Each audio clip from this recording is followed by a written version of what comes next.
जय हिंद दोस्तों, return classes में आप सभी का स्वागत है। आइए आज की क्लास को शुरू करते हैं। इससे पहले आपसे निवेदन है, कृपया चैनल को सब्सक्राइब कर लें। भारत और रूस ने पंतसिर वायु रक्षा मिसाइल बंदूक प्रणाली के संयुक्त निर्माण के लिए किया समझौता।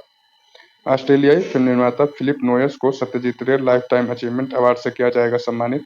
हिमाचल प्रदेश और पंजाब के बीच सानन परियोजना पर पूर्ण अधिकार के लिए प्रारंभ हुआ विवाद। डॉक्टर नवीन राम गुलाम बने मॉरिशस के प्रधानमंत्री। 12 नवंबर को मनाया गया राष्ट्रीय लोक सेवा प्रसारण दिवस 2024। उत्तराखंड में हुआ इगास दिवाली उत्सव का आयोजन।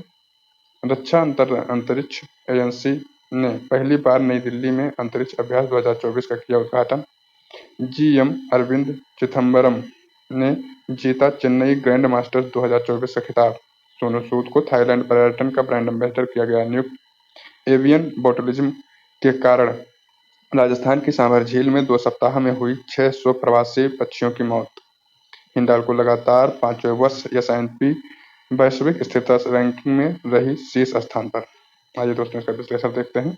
हाल ही में भारत सरकार ने पंतसिर वायुरक्षा मिसाइल के संयुक्त निर्माण के लिए किसके साथ समझौता किया है? तो दोस्तों रूस के साथ समझौता किया है। रूस के जो है डिप्टी पीएम यहाँ पर आए हुए हैं भारत में। प्रधानमंत्री मोदी और जो है विदेश मंत्री से उनकी मुलाकात हुई है और कुछ एमओयू साइन हुए हैं। तो इसमें जो है एक पंतसिर नाम की वायुरक्षा प्रणाली है। इसको जो है भारत का जो भारत डायनेमिक्स लिमिटेड हैदराबाद है, ये और रूस की ये कंपनी मिलकर डेवलप करेंगे इंडिया में। ठीक है। हाल ही में किसानों की तीखी प्रतिक्रिया के बाद पशुधन पर टैक्स को किसने समाप्त कर दिया है? न्यूजीलैंड ने। हाल ही में राष्ट्रीय योग ओलंपियाड का उद्घाटन कहाँ पर हुआ है दोस्तों? कर्नाटक में। हाल ही में यूएन एजेंसी द्वारा भूमि नायक से सम्मानित किसान सिद्धेश कुशाकोरे, ये कहाँ से हैं? इनका संबंध कहाँ से है? महाराष्ट्र से। हाल ही में चर्चा में रहे नान मुधलवन कार्यक्रम का संबंध कहाँ से है? तमिलनाडु से है। 55वें IFFI international film festival of India 2024 में सत्यजीत रे लाइफ टाइम अचीवमेंट अवार्ड से किसको सम्मानित किया जा रहा है? फिलिप नोयस को। ये कहाँ के हैं? ऑस्ट्रेलिया के निर्देशक हैं। ठीक है, डायरेक्टर, फिल्म डायरेक्टर। हाल ही में एल और कोलंबिया सेंटर के पर्यावरण प्रदर्शन सूचकांक 2024 में भारत को कौन सा स्थान दिया गया है? 176वां स्थान। हाल ही में चर्चा में रही पेट्रो डॉलर डील का संबंध किससे है? यूएसए और जो है सऊदी अरब के बीच में हुई थी। हाल ही में हेमिस सेचू 2024 का शुभारंभ कहाँ पर हुआ? लेह में। हाल ही में विमोचित आत्मकथा I have the state aquatic cricket story जो है किसकी है? यह है आर अश्विन, जो स्पिनर थे भारत के। ठीक है, क्रिकेट में। हाल ही में चर्चा में रहे सानन परियोजना का संबंध किससे है? हिमाचल प्रदेश और पंजाब से है दोस्तों। जो हिमाचल प्रदेश और पंजाब बटा था, तब से दोनों अपना अधिकार क्षेत्र के लिए इसमें लड़ रहे हैं। ये जो है 110 मेगावाट की बिजली परियोजना है, जो कि ऊहन नदी, कौन सी नदी? ऊहल नदी पर ये बनी हुई है, जो कि मंडी हिमाचल प्रदेश में पड़ती है। ठीक है, ब्यास नदी की ये जो है सहायक नदी है ऊहन नदी। हाल ही में भारतीय सेना में शामिल किया गया पहला स्वदेशी आत्मघाती ड्रोन कौन है? नागास्त्र 1। हाल ही में दक्षिण अफ्रीका के राष्ट्रपति पद पर किसका निर्वाचन हुआ है? सिरिल रामाफोसा का। हाल ही में पुलिस ने भीड़भाड़ कम करने के लिए 1 मिनट ट्रैफिक प्लान कहाँ पर शुरू किया था? शिमला में। 18वें अंतर्राष्ट्रीय फिल्म महोत्सव 2024 का उद्घाटन फिल्म कौन सी है? 18वें नंबर की ये जो है दोस्तों 18 नंबर का अंतर्राष्ट्रीय फिल्म महोत्सव था। फिल्म कौन सी है उद्घाटन की? बिली एंड मौली। हाल ही में मॉरिशस के प्रधानमंत्री पद पर किसका निर्वाचन हुआ है? डॉक्टर नवीन राम गुलाम का। प्रवीण जगन्नाथ इससे पहले थे। और डॉक्टर नवीन राम गुलाम जो है शिव सागर के बेटे हैं, जो कि प्रधान जो है मॉरिशस के पहले प्रधानमंत्री थे। ठीक है। हाल ही में G7 शिखर सम्मेलन की बैठक कहाँ पर हुई थी? इटली में। हाल ही में आंध्र प्रदेश के मुख्यमंत्री एन चंद्रबाबू नायडू ने किसे राजधानी घोषित की है? अमरावती को राजधानी बनाया है आंध्र प्रदेश का। हाल ही में मुख्यमंत्री निजुत मोइना योजना किसने प्रारंभ की है? असम ने प्रारंभ की है दोस्तों। हाल ही में पीएम श्री पर्यटन हवाई सेवा कहाँ पर प्रारंभ हुई है? मध्य प्रदेश में प्रारंभ की थी। हाल ही में राष्ट्रीय लोक सेवा प्रसारण दिवस 2024 कब मनाया गया? 12 नवंबर को मनाया गया। 12 नवंबर 1947 को महात्मा गांधी पहली जो है महात्मा गांधी ने जो है इसको पहली बार संबोधित किया था। पहला एकमात्र आकाशवाणी रेडियो स्टेशन जो है स्थापित हुआ था, उस पर जो है किसने संबोधित किया था? महात्मा गांधी जी ने। ठीक है, तो इसीलिए जो है इसको मनाया जाता है कब? 12 नवंबर को, क्योंकि 12 नवंबर 1947 को इसकी स्थापना हुई थी। पहली बार संबोधन किसने किया? महात्मा गांधी। पीएम मोदी 3.0 कैबिनेट में सबसे युवा मंत्री कौन है? तो दोस्तों कौन है? राम मोहन नायडू। ये जो है सिविल एविएशन के मंत्री हैं। कहाँ के हैं? आंध्र प्रदेश के। हाल ही में भारत किस देश के साथ स्थानीय मुद्दा निपटान प्रणाली प्रारंभ की है? तो दोस्तों इंडिया और यूएई। हाल ही में दिवंगत अंतर्राष्ट्रीय ख्याति प्राप्त कलाकार राजीव तारानाथ का संबंध किससे है? दोस्तों ये सरोद सरोदवादक थे। देश में अगले सेनाध्यक्ष का पद पर किसे नियुक्त किया गया? तो आर्मी के कौन है सेनाध्यक्ष? सेनाध्यक्ष कौन है आर्मी में? उपेंद्र द्विवेदी। नेवी के अध्यक्ष कौन है? दिनेश त्रिपाठी। और एयरफोर्स के अध्यक्ष कौन है दोस्तों? अमरप्रीत जी। हाल ही में इगास दिवाली उत्सव कहाँ मनाया गया है दोस्तों? तो इगास कहाँ का उत्सव है? उत्तराखंड का कहा जाता है। जब भगवान राम लौट कर आए तो पूरे भारत में दिवाली मनाई गई, लेकिन जो पहाड़ है, पहाड़ी क्षेत्र में 11 दिन बाद उसकी सूचना मिली, तो उन लोगों ने 12वें दिन क्या मनाया? दिवाली के 11वें दिन क्या मनाया? दिवाली मनाया कि भगवान राम आ गए हैं। तो उस दिवाली को क्या कहा जाता है? इगास कहा जाता है। ठीक है, उत्तराखंड में इगास नाम से इसको मनाया जाता है। इगास महोत्सव पूरी दुनिया में लगभग ज्यादा फेमस कर रहे हैं इसको ये लोग, जहाँ भी उत्तराखंडी हैं लोग मनाते हैं। वैश्विक लैंगिक अंतराल सूचकांक 2024 में भारत की कौन सा स्थान मिला है? 129वां। हाल ही में विस्तारित सदस्यता के साथ में पहली ब्रिक्स मंत्री स्तरीय बैठक कहाँ पर हुई है? कजान में हुई। ठीक है, यहाँ पर पहले जो थे सदस्य उसमें और 5 सदस्य शामिल हो गए हैं दोस्तों, लेकिन 4 ने सदस्यता ले ली है। अभी सऊदी अरब ने अपनी सदस्यता कंफर्म नहीं की है।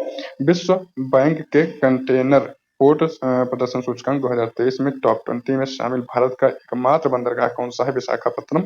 इसको रैंकिंग क्या मिली है? 19वीं। ठीक है, हाल ही में उड़ीसा का मुख्यमंत्री किसे चुनित किया गया है या किसे नियुक्त किया गया है? मोहन चरण मांझी को। हाल ही में रक्षा अंतरिक्ष एजेंसी में पहली बार अंतरिक्ष अभ्यास 2024 का उद्घाटन कहाँ किया गया है? नई दिल्ली में। किसने इसका उद्घाटन किया है? सीडीएस अनिल चौहान जी ने इसका उद्घाटन किया है। अंतरिक्ष में खतरों को निपटने के लिए इसका उद्घाटन किया गया है। 11 से 13 नवंबर में ये चलेगा। ठीक है, 11 से 13 नवंबर तक। 23 अगस्त को मनाया जाता है राष्ट्रीय अंतरिक्ष दिवस। ठीक है, नेक्स्ट देखेंगे दोस्तों, हाल ही में यूएनएससी में इजराइल गाजा युद्ध विराम योजना किसने प्रस्तुत की थी? यूएसए ने। हाल ही में दुनिया भर में पहला अंतर्राष्ट्रीय खेल दिवस 2024 का मनाया गया, 11 जून को अंतर्राष्ट्रीय खेल दिवस। हाल ही में विमान दुर्घटना में मरने वाली उपराष्ट्रपति सोलोस चिलिमा का संबंध किससे है? मलावी से। हाल ही में भारत के टेनिस खिलाड़ी सुमित नागल ने किस देश में आयोजित हील ब्रांड नेकर कप चैलेंजर का एकल खिताब जीता है? जर्मनी में इसका आयोजन हुआ था। ठीक है, हाल ही में चेन्नई ग्रैंड मास्टर 2024 का खिताब किसने जीता है? अरविंद चिदम्बरम ने जीता है। अनीस सरकार के हैं सबसे युवा जो है, ये जो है किससे? एचएस से संबंधित है अनीस सरकार। और सबसे युवा मतलब केवल अभी कितने साल के हैं? 3 साल के। कितने साल के हैं? केवल 3 साल के। 2021 में पैदा हुए हैं तो केवल 3 साल के हैं, और इन्होंने अपना फिडे चैंपियनशिप में अपना मतलब रैंकिंग हासिल की है अनीस सरकार ने। ठीक है, ये मतलब लग रहा है कि पेट से ही सीख के शतरंज आया है लड़का। पंकज आडवाणी विश्व बिलियर्ड चैंपियनशिप जीतने वाले भारतीय हैं। लंदन इंग्लैंड में इसका प्रतियोगिता हुआ था। ठीक है, नेक्स्ट देखेंगे, हाल ही में पहली बार फ्रेंच ओपन में पुरुष एकल का खिताब किसने जीता है? तो किसने जीता है दोस्तों? कार्लोस अल्कराज ने जीता है। और कहाँ पर होता है? क्ले कोर्ट पे होता है, क्ले कोर्ट पर। तो विंबलडन कहाँ पर होता है? विंबलडन किस पे होता है दोस्तों? तो एक ग्रास कोर्ट पर होता है, ग्रास। ठीक है, हाल ही में आर्टेमिस समझौता पर हस्ताक्षर करने वाला 42वां सदस्य कौन बन गया है? 42वां देश कौन है? स्लोवाकिया। आर्टेमिस समझौता है क्या? मनुष्यों को चांद पर भेजेगा। कौन? नासा। ठीक है, लोगों को चांद पर भेजेगा और उसके अध्ययन के लिए और चीजें मतलब अध्ययन किया जाएगा, चांद के बारे में जानने की कोशिश की जाएगी। उसी समझौते को कहा जाता है आर्टेमिस। ठीक है, तो विश्व के कई देश इससे जुड़ रहे हैं। हाल ही में चर्चा में रही आत्मकथा सोर्स कोड का संबंध किससे है? बिल गेट्स से है। हाल ही में यूरोपीय संसदीय चुनाव में हार के बाद किसने मध्यावधि में चुनाव की घोषणा कर दी है? फ्रांस ने। ठीक है, फ्रांस ने घोषणा की है। हाल ही में थाईलैंड पर्यटन का ब्रांड एम्बेसडर किसे नियुक्त किया गया है दोस्तों? सोनू सूद को नियुक्त किया गया है। और सोनू सूद की एक आत्मकथा है, मतलब अभी वो लिख ही रहे हैं, उन्होंने घोषणा की है। उसका नाम है आई एम नॉट मसीहा, क्योंकि जब कोविड हुआ था और लोग जो प्रवासी भारतीय थे या प्रवासी लोग थे जो एक स्टेट से दूसरे स्टेट में चले गए थे कमाने, तो उनको उनके घर तक वापस लाने में सोनू सूद ने बहुत मदद किया था। प्लेन बुक करवाए, ट्रेन बुक करवाए, बस बुक करवा करवा के उनके घर तक पहुंचाया, तो इसलिए लोग उनको मसीहा मानने लगे। लेकिन वो पुस्तक लिख रहे हैं आई एम नॉट अ मसीहा। ठीक है, हाल ही में अल्टीमेट फाइटिंग चैंपियनशिप लुइस विले में जीतने वाली पहली भारतीय फाइटर कौन है? पूजा तोमर। हाल ही में यूपीआई भुगतान प्रणाली के लिए एनपीसीआई से समझौता करने वाला पहला दक्षिणी अमेरिकी देश कौन है? पेरू है। कौन है? पेरू। हाल ही में 79वें संयुक्त राष्ट्र महासभा सत्र के अध्यक्ष कौन है? फिलिमोन यांग। तो ये कहाँ से है? कैमरून से। हाल ही में प्रवाह सॉफ्टवेयर किसने विकसित किया है? इसरो ने किया है प्रवाह। हाल ही में एवियन बोटुलिज्म के कारण 600 प्रवासी पक्षियों की मौत हो गई है। कहाँ पर? सांभर झील के किनारे। यहाँ पर दोस्तों बहुत प्रवासी पक्षी आते हैं प्रजनन के लिए, तो उनकी मौत हो गई। ठीक है, किसके कारण? Avian botulism. ये जीवाणु बैक्टीरिया है। और दोस्तों इससे क्या होगा? खाद्य विषाक्तता फैली उन पशुओं में, फूड पॉइजनिंग हुई, और देखिए पशु नहीं पक्षियों में, और वो लगभग सब मर गए। 2 हफ्ते के अंदर लगभग 600 पक्षी मर गए। हाल ही में Dilip Bose life time achievement पुरस्कार से किसे सम्मानित किया? नरसिंह को। हाल ही में किस राज्य के पक्षी अभयारण्य नागी और नकटी को रामसर सूची में शामिल कर दिया गया? बिहार का। पहला तो है बिहार का है, ठीक है। यह है क्या? नाम क्या है? नागी और नकटी। यह है क्या? पक्षी अभयारण्य है। तो ये सब तीनों चीजें याद रखनी है। चुनाव आयोग के अनुसार आम चुनाव 2024 में कुल कितने प्रतिशत मतदान हुआ है? तो 65.79%। हाल ही में बोइंग के स्टार लाइनर अंतरिक्ष यान को उड़ाने वाली पहली भारतीय महिला कौन बनी है? सुनीता विलियम्स। पहली महिला कौन है? तो यह है सुनीता विलियम्स, ठीक है। और ये जो है चली गई थी, वापस नहीं आ पा रही है क्योंकि कुछ अंतरिक्ष यान में कुछ खराबी आ गई है। तो अब क्रू 9 मिशन द्वारा इनको वापस ला जाएगा। क्रू 9 मिशन लॉन्च कौन कौन कर रहा है? तो नासा नासा और स्टारलिंक, ठीक है। नासा और स्टारलिंक मिलकर क्रू 9 मिशन द्वारा इनको वापस लाएंगे, ठीक है। तो दोस्तों ये क्लास यहाँ पर पूरी होती है। अगर आपको ये इन्फॉर्मेटिव लग रही हो वीडियो तो आपसे निवेदन है कृपया चैनल को सब्सक्राइब कर लें। मिलेंगे नए क्लास में, तब तक के लिए नमस्कार, बहुत बहुत धन्यवाद।